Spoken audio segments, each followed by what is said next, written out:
ગતરોજ શ્રાવણ સુદ પૂનમ રક્ષાબંધનના દિવસે 14% મોટો અને 30% ચમકીલો બ્લુ સુપરમૂન જોવા મળ્યો હતો.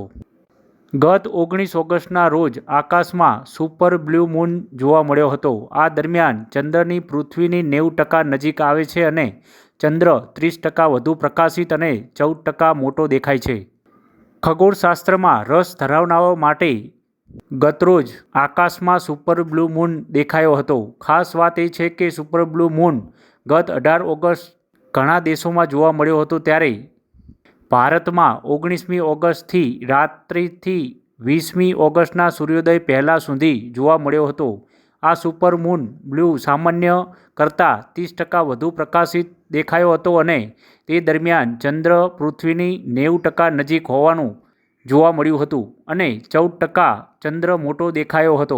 સુપરમૂન અને બ્લુ મૂનનું એક સાથે થવું એ ખૂબ જ મહત્વપૂર્ણ ઘટના ખગોળશાસ્ત્ર પ્રમાણે માનવામાં આવે છે. જો કે બ્લુ મૂનનો રંગ સાથે કોઈ લેવાદેવા નથી, પણ આ સુપરમૂન એ પૂર્ણ ચંદ્ર છે અને તે ત્યારે જ થાય છે જ્યારે ચંદ્રની ભ્રમણકક્ષા તેને પૃથ્વીની નજીક લાવે છે. દર મહિને પૂનમ આવે છે અને ચંદ્ર કેલેન્ડરના એક મહિના 2 પૂનમ આવે છે. જ્યારે આ ઘટના થાય છે ત્યારે બીજા ચંદ્રને બ્લુ મૂન કહેવામાં આવે છે. રક્ષાબંધનના શ્રાવણની પૂનમ તરીકે પણ ઓળખવામાં આવે છે. આ રક્ષાબંધન સુપર બ્લુ મૂન સાથે ઉજવવામાં આવી રહી છે.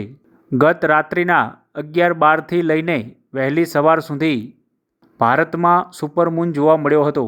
હજુ આગામી દિવસોમાં પણ 1 સપ્ટેમ્બર તેમજ 17 સપ્ટેમ્બરના રોજ સુપરમૂન જોવા મળી શકે છે.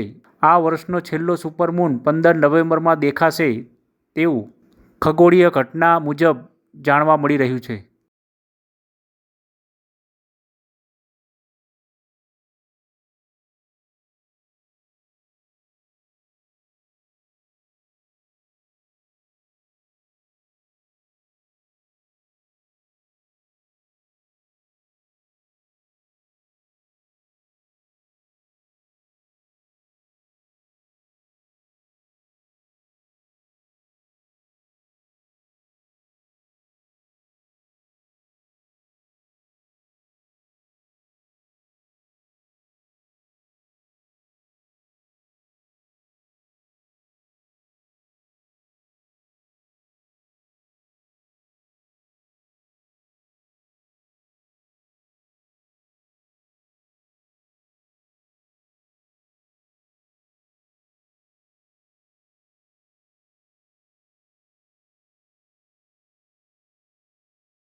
रामचंद्र भगवान की जय।